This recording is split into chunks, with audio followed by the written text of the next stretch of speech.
Egunon, Warning Sign, una película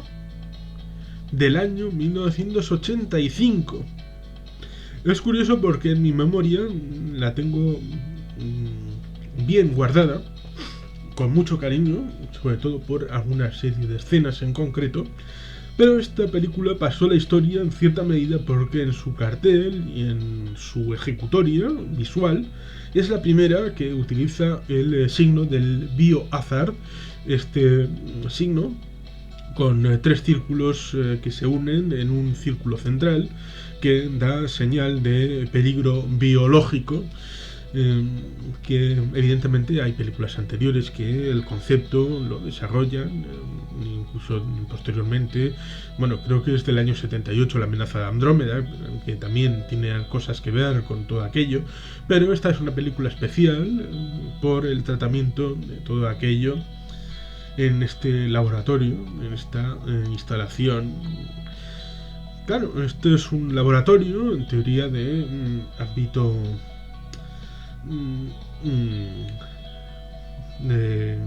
agrícola en una zona del medio oeste de los Estados Unidos. La película abre con esas imágenes, supongo que grabadas con helicóptero, de los campos, la alegría, los paisajes muy bonitos, pero luego el desarrollo pondrá las cosas en su sitio y con unos diálogos bastante buenos, un poco como el Hollywood clásico, lacerantes, claros. En aquel momento del Hollywood clásico había guionistas que hacían la historia, y luego había guionistas de frases que metían las frases de los personajes como elementos de corte, de ir dando juego a los personajes, que se decían cosas muy claritas y muy con mucho contenido, como por ejemplo películas como esa de Historias de Filadelfia, una gran película que a veces se menosprecia, o aquellas películas como La gata sobre el tejado de zinc, que ciertamente es heredera de una obra de teatro, creo que de Tennessee Williams, el mismo de un tranvía llamado Deseo, pero hay que hacer la película, hay que poner los diálogos bien. O La fiera de mi niña, también con Katharine Hepburn, que es aquella que también protagoniza la de Historias de Filadelfia. Ese Hollywood clásico, en cierta medida, da destellos en esta película con unos diálogos muy buenos y muy claros entre los personajes protagonistas. Pues tenemos esa circunstancia en una instalación de un laboratorio, en principio para tema de pesticidas, tema de elementos agrícolas. Se ve en el inicio de la película un avión fumigando los campos, y por lo tanto pues es una zona rural que evidentemente da trabajo, y como se dará posteriormente. Oye, cuando hay un problema, bien que os acordáis de oye, salvadme, pero cuando vinimos en el momento de abrir la instalación y teníais vosotros un 40% de paro, aquí no pusisteis tantos reparos a la hora de no, porque esto no puede ser así, tiene que ser de esta manera, de la otra. No, aquí no pusisteis reparos a la hora de empezar a cobrar el sueldo los trabajadores, y de ahí surgir los impuestos para el mantenimiento de este término municipal y de este condado. Esas son cosas que están muy bien porque reflexionen en el momento en el que hay que hacer los comentarios y las protestas. Es el momento en el que las cosas pasan, no 20 años después, y tratar de ser capitán a posteriori. Pues tenemos diversos personajes como Sam Waterston, que es curioso, hace de Cal Morse, que creo que es el sheriff del pueblo, que se tiene que comer el marrón. Es curioso porque previamente, en los años anteriores, le hemos visto en Capricornio 1 como el astronauta superviviente. Tenemos a Jafet Koto, que es curioso porque es uno de los pasajeros en Alien. Y también en Live and Let Die, aquella película de Roger Moore como 007. Aquí hace de Mayor Connolly, porque es una instalación dual entre lo militar y lo es puramente agrícola. Y también tenemos a Tom Smith como uno de los investigadores, que está interpretado por G.W. Bailey. ¿Quién es G.W. Bailey? Pues ahora lo vamos a decir, porque en la saga de policía, Loca Academia Policía, Police Academy, hacía de el teniente Thaddeus Harris. Participó en la primera, en la segunda, que se publicó, se estrenó en el año 85, era un invitado de la boda, no porque en el año 85 estaba con esta película, entre otras. En el año 86 hace cortocircuito también como el capitán Schroeder, y volverá para las películas de Loca Academia Policía 4, 5, 6 y 7, que no se llamó 7, sino Policía Loca Academia Policía Misión en Moscú, de 1994, que sí lo confieso, yo fui al cine a verlo. Fui al cine a ver Loca Academia de Policía Misión de Moscú, en los cines Capitol, de cerca de la plaza de Abando, en Bilbao. Lo cual es remarcable, porque reconozco el elemento como parte de mi pasado. Y George William Bailey, actualmente de 76 años, hizo de el teniente Louis Provenza, yo le llamo Provolone, en The Closer, donde había una teniente capitán Brenda Leigh Johnson, de la policía de Los Ángeles, y está ahí el teniente como uno de los del equipo de la unidad, y acaban retirándole porque esta serie es del año 2005 al 2012, acaba quitando el protagonismo a esta Brenda, que desaparece de la serie, pero hacen un spin-off que es Major Crimes, con la incorporación del capitán Louis Provenza. No le meten ahí las gomas para meterle a la teniente Sharon Raydor,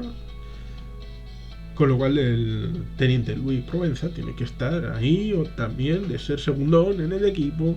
y viendo, por ejemplo, ese muchachito que es el que da aire, el heredero, el hijo adoptivo de la teniente Sharon Raydor, es el que nos recuerda cómo se puede ser gilipollas e imbécil muchas veces de la serie. Y entre el año 2012 y el 2018 tenemos a ese Louis Provenza bebiendo las mieles de él no alcanzar el liderato, y cuando llega el momento en el que la teniente Sharon Raydor desaparece de escena, y dice Louis Provenza: bueno, aquí ahora en el spin-off tercero el líder seré yo. Cancelado y se acabó el show. ¡Mierda! Bueno, pues que siempre quiso ser policía, pues aquí le tenemos de investigador, que es curiosamente el brazo ejecutor de ese momento en el que se produce la historia, porque hay un vial, porque se tienen que hacer una serie de duchas, de limpiezas entre el ámbito privado de la propia instalación a poder salir a campo abierto, pues se produce esa vicisitud respecto a tener en el cuerpo un vial que se le cae, lo pisa, y los efluvios que están dentro de esas investigaciones salen a la luz, es decir, salen al aire libre, y por lo tanto se produce lo que dice el título, warning sign, señal de alarma, porque el elemento biológico ha salido del ámbito de la esclusa del propio laboratorio. Ciertamente el señor Sheriff se une a un profesor que ha sido despedido del proyecto por sus opiniones políticas, es vegano y es ecologista, cosa que a mí no me termina de agradar las líneas de diálogo y la posición que tiene, pero no es una película que haya hecho yo, y por lo tanto hay que asumir que la confrontación más plástica y visual es la que se pone en funcionamiento en la película, y por lo tanto es la que en principio funciona para dar la caracterización de una diversidad de puntos de vista respecto a los que defienden la instalación agrícola, aunque también militar, respecto a los que están en contra y que, como estuvo en contra desde el primer momento, antes, como voz solitaria respecto a las dificultades y peligros que pueden entrañar estas circunstancias. Lo cual no quiere decir que en la realidad haya que establecer una visión tal y como se establece aquí, porque los negacionistas son absolutamente contrarios, ya sea a una incineradora, a una central nuclear, a una autopista, a un metro o a un mero museo. Sí, hay gente que se opuso a un museo. Hay un mártir de la causa, una China, al que se le dedica la plaza de delante del Museo Guggenheim para ejemplificar el desafío que supuso la negatividad a establecer ese museo en Bilbao. Tenemos, así pues, dos visiones respecto a la película que establece el contexto en el que va a generarse el magma, en el que esta irrupción de este elemento pues desvelará el hecho de que, debido a la firma de los tratados internacionales de limitación de las armas biológicas químicas, en principio se habla de NBQ a nivel profesional, Nuclear Biological and Chemicals, pues nucleares, químicas y biológicas y químicas. Pues en este caso la arma biológica es la viruela, que en teoría solamente hay dos en los laboratorios, uno en el CDC de Atlanta y otro en un laboratorio de Rusia, pero aquí se establece la viruela en cierta manera con una forma curiosa como un arma militar para establecer un patrón de conducta en el enemigo, porque si dicen que si vas a entrar en guerra con un enemigo, luego en la época de Bush, en el principio del siglo XXI, y luego será parodiado en la serie, creo que en la serie de 30 Rock, aquella con Alec Baldwin y Tina Fey, pues esta bomba gay que supuestamente se tiraba y hacía que los enemigos volvieran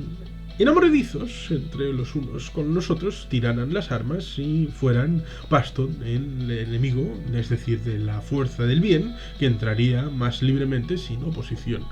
Pues aquí una idea de que echando esta circunstancia en el campo enemigo, detrás de las líneas enemigas evidentemente, se podrán pelear entre ellos y hacer una revuelta en la que los soldados del campo enemigo tendrán que lidiar más con esas vicisitudes respecto a combatir en dos frentes, tanto en la retaguardia como con los de enfrente, y por tanto sea más fácil la victoria. Por lo tanto, una ingeniería genética de laboratorio que está subyúdice respecto a la forma de escapar con los tratados internacionales,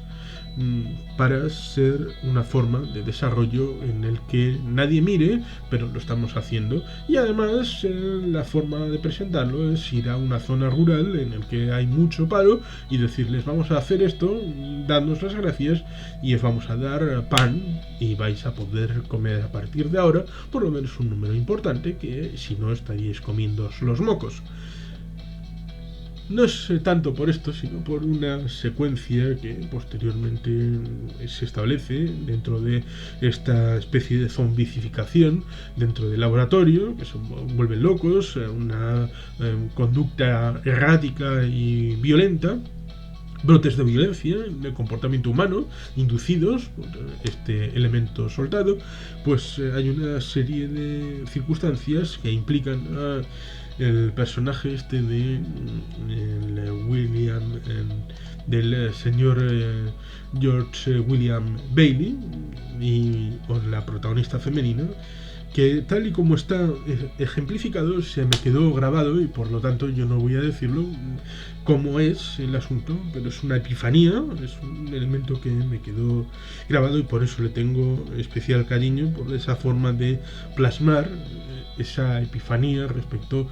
al elemento que será la salvación, porque claro, el pueblo de fuera no ha sido contado para lo que está pasando dentro, y simplemente creen que hay gente atrapada en el laboratorio, gente del pueblo que está atrapada, es mi hijo, es mi sobrino, es mi nieto, es el hijo de los vecinos, y por lo tanto tratan de abrir camino por esa instalación autoclausurada en el momento en el que se produce esa señal de alarma. Y es una carrera contrarreloj de los de dentro y de los de fuera para tratar de contener antes de que el pueblo abra boquete en la pared para poder rescatar a sus hijos sin saber del riesgo que estarían sacando. Finalmente, evidentemente, las cosas salen bien y todo aquello sale bien, pero todas aquellas batallas contrarreloj para tratar de contener el derrame del virus, pues es con esa epifanía, como digo, que me pareció algo extraordinario en el momento en el que la vi por primera vez, y por eso lo recuerdo. Esta Señal de Alarma, esta es una película muy recomendable, aunque haya pasado mucho tiempo, pues ya irá para 35 años, 36 años desde su estreno, pero sigue siendo interesante para todo aquel que le interese todo aquel elemento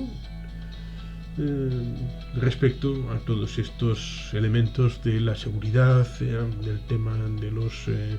de la ingeniería, de los virus. Es curioso porque esta película saldría el 23 de agosto del año 85, curiosamente el Día Europeo de Memoria de los Crímenes del Nazismo y del Stalinismo, y a pocos meses, porque otro mes que empieza por A, el mes de abril, el día 26 de abril del año 86, poquitos meses después, es cuando estallará Chernóbil, que no es un elemento de tema biológico, tendrá su impacto respecto al hecho de una catástrofe en el ámbito de la sanidad y la seguridad. No está vinculado, pero supongo que está mucho más bien contado en la serie Chernobyl de hace pocos años, que tiene un recorrido en este canal con una crítica. No, una crítica no, yo no soy crítico, no soy un profesional de esto, yo hago comentarios respecto a las películas. Hay un comentario respecto a la serie Chernobyl que evidentemente es mucho más desarrollada que este comentario respecto a Warning Sign, esta película del año 85, con la frugalidad de medios con la que contó. Es mucho más cercana a la película, como dije, protagonizada por el mismo protagonista en Capricornio 1, aquella película de Peter Hyams, especulando sobre el alunizaje en Marte. Amartizaje, aunque hay quien dice que también se puede decir aterrizaje, no por el planeta Tierra, sino por tocar tierra. Y hay que tocar tierra, y esta película toca tierra con el elemento del peligro biológico. Una película recomendable de Hal Barwood, que la produce y también pone un poco de la historia, porque es escrita también por Hal Barwood con Matthew Robbins. Warning Sign, película de 1985. Véanla, reflexionen sobre ella, porque tiene mucha más miga de lo que pudiera parecer, y no la desprecien solamente por ser una película de los 80. Warning Sign, Señal de Peligro, 1985. Eskerrik asko, agur oroat, beti gelpean.